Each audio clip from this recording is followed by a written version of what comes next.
Good morning students. Start करते हैं हम exercise 1.4। Question number 1, find the equation of director circle of the conic 14x² - 4xy + 11y² - 44x - 58y + 71 = 0। Students, इस question को आपको सिर्फ article की तरह करना है एज इट इज़। जैसे आर्टिकल में आपने पॉइंट सपोज किया था कि let point of intersection of two perpendicular tangent x1 y1, और फिर आपको जो जनरल कॉनिक दे रखा था उसकी हेल्प से आपने डायरेक्टर सर्कल निकाला था। इसी तरह से आपको ये क्वेश्चन करना है। जस्ट डिफरेंस ये है कि वहाँ आपने जनरल कॉनिक दिया था, यहाँ आपको एक स्पेसिफिक कॉनिक गिवन है। तो बिल्कुल आर्टिकल की तरह आप काम करना, सॉल्व करके देखना, ठीक है। अगर फिर भी कोई प्रॉब्लम आती है, आपका रिजल्ट नहीं आता है, तो आप मुझे मैसेज कर देना, मैं आपको करवा दूंगी ये। तो एक बार आप अपने आप खुद से ट्राई करना। सेकंड क्वेश्चन करते हैं। Show that the line 4x + 5y = 14 touches the conic में लिखती हूँ। सेकंड क्वेश्चन, कॉनिक आपको दे रखा है x² + 4xy + y² - 2x + 2y - 15 = 0। तो लिखते हैं conic x² + 4xy + y² - 2x + 2y - 15 = 0। और आपको लाइन गिवन है 4x + 5y = 15, 4x + 5y = 14। आपको शो करना है this line touches the conic this at the point. किस पॉइंट पे टच कर रहा है? 1, 2 पॉइंट पे आप टच कर रहा है। कॉनिक को नंबर 1 डाल देती हूँ, लाइन को नंबर 2 डाल देती हूँ। आपको इस क्वेश्चन के अंदर शो करना है कि लाइन 2 कॉनिक 1 को टच कर रही है और किस पॉइंट पर टच कर रही है? 1, 2 पॉइंट पर टच कर रही है। देखो स्टूडेंट्स, इसके दो तरीके हैं करने के। या तो आप कंडीशन ऑफ टेंजेंसी दिखा दो, जो मैंने आपको आर्टिकल करवाया था कि कंडीशन ऑफ टेंजेंसी सेटिस्फाई हो रही है। अगर कंडीशन ऑफ टेंजेंसी सेटिस्फाई हो जाती है तो वहाँ से ही प्रूव हो जाएगा this line touches the conic 1। Otherwise एक और आसान तरीका है, और उस इजी तरीके से ही मैं आपको क्वेश्चन करवाती हूँ कि आप इन दोनों का इंटरसेक्शन निकाल लो। आपको पता है जनरली एक लाइन कॉनिक को 2 पॉइंट्स पे कट करती है। आप इनका पॉइंट ऑफ इंटरसेक्शन निकाल लो। अगर दोनों पॉइंट्स सेम आ जाते हैं तो इट मीन्स जो लाइन है वो कॉनिक को 2 पॉइंट पे इंटरसेक्ट ना करके एक पॉइंट पे टच कर रही है, ठीक है। और वहाँ से आपका पॉइंट ऑफ कॉन्टेक्ट भी आ जाएगा। आपको शो करना है 1, 2 पॉइंट पर टच कर रही है, तो जो आप 2 पॉइंट निकालोगे दोनों सेम आने चाहिए और दोनों की वैल्यू आनी चाहिए 1, 2। तो हम करते हैं, हम यहाँ फाइंड आउट करते हैं पॉइंट ऑफ इंटरसेक्शन। लाइन 2 से किसी भी एक की वैल्यू निकाल लो, या तो x की निकाल लो या y की निकाल लो, जैसे आपको ठीक लगे। मैं यहाँ y की वैल्यू फाइंड आउट करती हूँ। y की वैल्यू आएगी 14 - 4x/5। इसको 1 में पुट कर दो। Put in 1 x² + 4x, y की वैल्यू पुट करो 14 - 4x/5 plus 14 - 4x/5 whole square minus 2x + 2। y की वैल्यू पुट करो 14 - 4x/5 माइनस 15 = 0। स्टूडेंट्स, अब इसको सॉल्व करते हैं हम। सबसे पहले एलसीएम ले लेते हैं। आपको पता है यहाँ स्क्वायर की टर्म है तो 25 एलसीएम आएगा। तो यहाँ आपके पास बन जाएगा 25x² + 5 ऑलरेडी यहाँ है तो एक 5 आएगा। 5 को 4 से मल्टीप्लाई करूँगी 20x 14 - 4x प्लस 14 - 4x का होल स्क्वायर माइनस 25 एलसीएम लिया हुआ है तो ये 50x प्लस ये बन जाएगा 10। 14 - 4x माइनस 25 को 15 से मल्टीप्लाई करेंगे। 25 को 15 से मल्टीप्लाई अगर करते हैं हम, 25 को 15 से मल्टीप्लाई 375 आ रहा है। स्टूडेंट्स, आप करके देख लेना, मे भी हो सकता हो कहीं कोई मिस्टेक हो रही हो। तो मेरा यहाँ आ रहा है 375 = 0। अब टर्म्स कलेक्ट कर लो या खोल लेते हैं सिंपली। यहाँ 25x², इसको अंदर मल्टीप्लाई कर दो 280x - 80x² प्लस इसका whole square a minus B का होल स्क्वायर खोलो यहाँ 196 प्लस 16x² माइनस ये 112 आएगा। 2ab का फॉर्मूला लगाओगे 2 4 सा 8 को मल्टीप्लाई करो x minus 50x plus 140 minus 40x minus 375 is equal to 0। अब देखो स्टूडेंट्स इसको कलेक्ट कर लेते हैं। एक्स स्क्वायर की एक टर्म ये है, एक ये है और एक ये है, तीनों को सॉल्व करते हैं। ठीक है,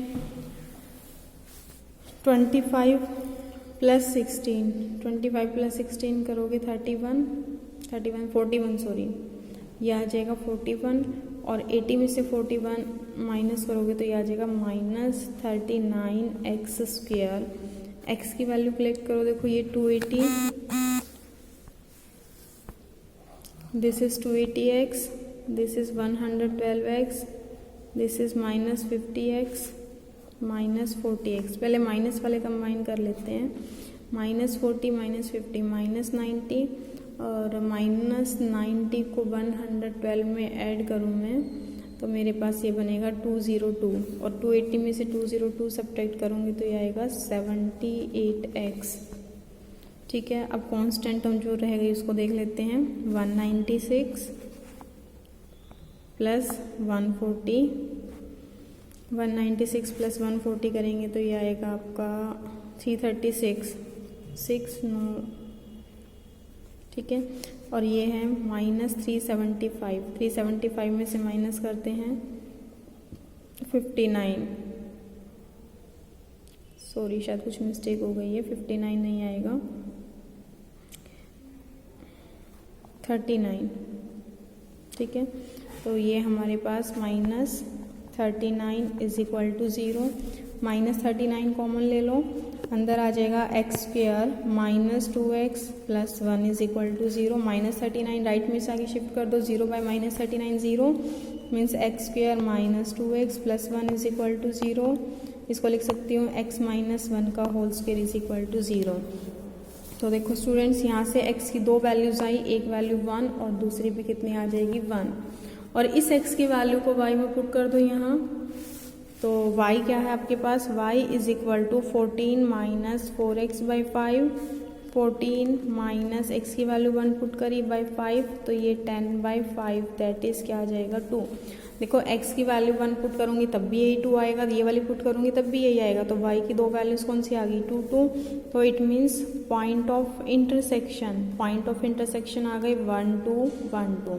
अब जब दोनों ही पॉइंट ऑफ इंटरसेक्शन सेम आ गए तो आप लिख सकते हो, इसके बाद आपको वर्डिंग में लिखना है देयरफॉर कि both point of intersection are same, both points of intersection are same, therefore line 2 touches the conic 1, कि दोनों पॉइंट सेम आ जाए तो लाइन टच करेगी कट की बजाय, और किस पॉइंट पर टच कर रही है वो भी आपके पास आ चुका है एट पॉइंट 1 2। देखो यही शो करना था 1 2 पॉइंट पर टच कर रही है। उसके बाद नेक्स्ट क्वेश्चन देखो, third question, find the equation of tangent to the conic at 0 1। देखो स्टूडेंट्स, इसका मैं हिंट दे रही हूँ, आप करोगे खुद, और एक पार्ट का हिंट दे रही हूँ, दूसरा पार्ट आप खुद करोगे। थर्ड का फर्स्ट पार्ट आपको करना है find the equation of tangent to the conic. Conic है x² plus 2xy plus y² minus 2x minus 1 equal to 0, means x² plus 2xy plus y² minus 2x minus 1 equal to 0। आपको निकालना है find tangent at point 0 1। आपको 0 1 point पर tangent find out करनी है। Students, आपको याद हो कि जब आप टेंजेंट की इक्वेशन निकालते हो तो 2-3 तरीके हैं आपके पास निकालने के, कोई भी एक फॉर्मूला लेके आप निकाल सकते हो। मैं हर क्वेश्चन में यही फॉर्मूला यूज़ करती हूँ, ax1 plus hy1 plus g into X plus hx1 plus by1 plus f into Y plus gx1 plus fy1 plus c is equal to 0। अब यहाँ देखो x1 y1 की जगह आपको पुट करना है। x1 की वैल्यू 0 दे रखी है, y1 की वैल्यू 1 दे रखी है, ये पुट करना। ABC यहाँ से कंपेयर कर लेना। आपको दिख रहा है a की वैल्यू कितनी है 1, h की वैल्यू अगेन 1, b की वैल्यू भी 1, g की वैल्यू -1, f की वैल्यू 0 एंड c की वैल्यू 1। सॉरी c की वैल्यू कितनी है -1, दिस इज -1। तो ये सारे वैल्यूज आप यहाँ पुट कर देना। तो यहाँ से आपके पास क्या आ जाएगी इक्वेशन ऑफ टेंजेंट। आप करके देखना, अगर कोई प्रॉब्लम आती है तो मुझे मैसेज कर देना। नेक्स्ट देखो question number 4, find the equation of tangent to the conic. आपको इस कॉनिक पर टेंजेंट फाइंड आउट करनी है। लिखती हूँ पहले ये कॉनिक। क्वेश्चन नंबर 4, कॉनिक है आपके पास x² + 4xy + 3y² - 5x - 6y + 3 = 0। तो स्टूडेंट्स लिखो ये conic x² + 4xy + 3y² - 5x - 6y + 3 = 0। आपको इस कॉनिक के ऊपर टेंजेंट फाइंड आउट करनी है which are parallel to the x + 4y = 0। x + 4y = 0। Students अब इस क्वेश्चन को ध्यान से समझना। आपको एक ऐसी लाइन फाइंड आउट करनी है जो कॉनिक 1 पर टेंजेंट हो और 2 के पैरेलल हो, क्योंकि आपको स्टेटमेंट में बोलना है find the equation of tangent to the conic 1 which are parallel to the line 2। Means एक ऐसी लाइन फाइंड आउट करनी है, find a line which is parallel to 1 and tangent to 1। कि लाइन 2 के तो पैरेलल हो और 1 के ऊपर टेंजेंट हो। आपको पता है अगर मुझे कोई लाइन किसी गिवन लाइन के पैरेलल लिखनी होती है तो जस्ट कांस्टेंट का डिफरेंस आता है। आपने 11th-12th में पढ़ा होगा कि अगर जनरल इक्वेशन ऑफ लाइन लिखती हूँ ax + by + c = 0 और आपको कोई कहता है कि इसके पैरेलल लाइन लिखनी है तो आप कैसे लिखोगे ax + by + c' = 0। x और y के कोफिशिएंट सेम रहते हैं, जस्ट किसका डिफरेंस होता है कांस्टेंट का। तो लिख सकती हूँ मैं एनी लाइन पैरेलल टू 2। ठीक है, लिख लूँ क्या इक्वेशन लिखती हूँ x + 4y + k = 0, क्योंकि यहाँ तो कोई कांस्टेंट है ही नहीं। यहाँ मैंने क्या कांस्टेंट डाल दिया k। अब ये जो लाइन मैंने लिखी है, लाइन इसको नंबर 3 दे देती हूँ। जो मैंने लाइन 3 लिखी है ये 2 के तो पैरेलल है, लेकिन किस 1 पे क्या होनी चाहिए टेंजेंट। अगर ये 1 पर टेंजेंट है तो दोनों के पॉइंट ऑफ इंटरसेक्शन निकाल लूँ तो दोनों क्या आने चाहिए सेम आने चाहिए। ठीक है, मैं फिर से रिपीट कर रही हूँ। लाइन 3 कॉनिक 1 पर टेंजेंट जब होगी जब मैं इन दोनों कोई पॉइंट ऑफ इंटरसेक्शन निकालूं और वो दोनों सेम आ जाएं तो दोनों का जो लाइन 3 है वो 1 पर क्या बन जाएगी टेंजेंट। तो नेक्स्ट स्टेप में क्या करती हूँ, नेक्स्ट स्टेप में मैं फाइंड करती हूँ find points of intersection of 1 and 3। करने का वही तरीका है, किसी भी एक x या y की वैल्यू निकाल के ऊपर पुट कर दो। देखो यहाँ से अगर मैं y की वैल्यू निकाल दी तो मुझे फ्रैक्शन में काम करना पड़ेगा, तो इसी वजह से मैं x की वैल्यू निकाल लेती हूँ। x की वैल्यू आ जाएगी -4y - k। इसको 1 में पुट कर दो, पुट इन 1। ठीक है, इस इक्वेशन में पुट करो। x² means -4y - k whole square plus 4xy। 4x की वैल्यू -4y - k into y plus 3y², sorry y² तो एज इट इज रखना है, 3y² माइनस 5x। x की वैल्यू पुट करें -4y - k, फिर y की वैल्यू सॉरी नेक्स्ट है -6y प्लस 3 = 0। स्टूडेंट्स अब इसको सॉल्व कर लो, होल स्क्वायर खोल लो तो ये आ जाएगा 16y² plus k² plus 8ky minus इस y को भी अंदर मल्टीप्लाई कर लेते हैं तो -16y² minus 4ky plus 3y² plus 20y plus 5k minus 6y plus 3 is equal to 0। अब टर्म्स कलेक्ट करो, this is Y square, this term is again Y square and this term is Y square. देखो 16y square से 16y square cancel out हुआ, ये term आपके पास बची 3y square. अब y वाली टर्म देखते हैं, this is 8ky 4ky, this is y and this is again y। 8ky minus 4ky means 4ky और y कॉमन ले लेते हैं हम, ठीक है। और इसमें से 20y माइनस 6y, तो ये आपके पास आ जाएगा 20 माइनस 6 मीन्स 14, तो प्लस 14। y को बाहर लिया हुआ है, कांस्टेंट टर्म लिख लो जो बची हुई है k square plus 5k plus 3 is equal to 0, ठीक है। अब यहाँ से मैं y की वैल्यूज़ निकालूंगी तो 2 वैल्यूज़ आएंगी, लेकिन यहाँ से मैं वैल्यूज़ निकाल नहीं सकती क्योंकि यहाँ k है। न्यूमेरिकल वैल्यूज़ होती तो मैं फाइंड आउट कर सकती थी, k में तो फाइंड आउट नहीं कर सकती।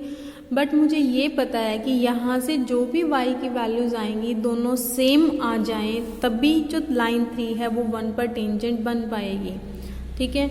यानी कि लाइन 3 1 पर टेंजेंट कब होगी, when both values of y are equal, ठीक है। तो लिखो line 3 will be tangent to conic 1 if both values of y are equal, if both values of y are equal। और both values of y equal का मतलब क्या है, quadratic equation है। क्वाड्रेटिक इक्वेशन के रूट्स इक्वल कब होते हैं, when discriminant is equal to, that is discriminant should be equal to 0, ठीक है। और डिस्क्रिमिनेंट आप कैसे फाइंड आउट करते हो, B square minus 4ac is equal to 0। B square, B means coefficient of y, coefficient of y क्या आपका 4k plus 14, 4k plus 14 whole square minus 4। a की वैल्यू कितनी दे रखी है आपको 3,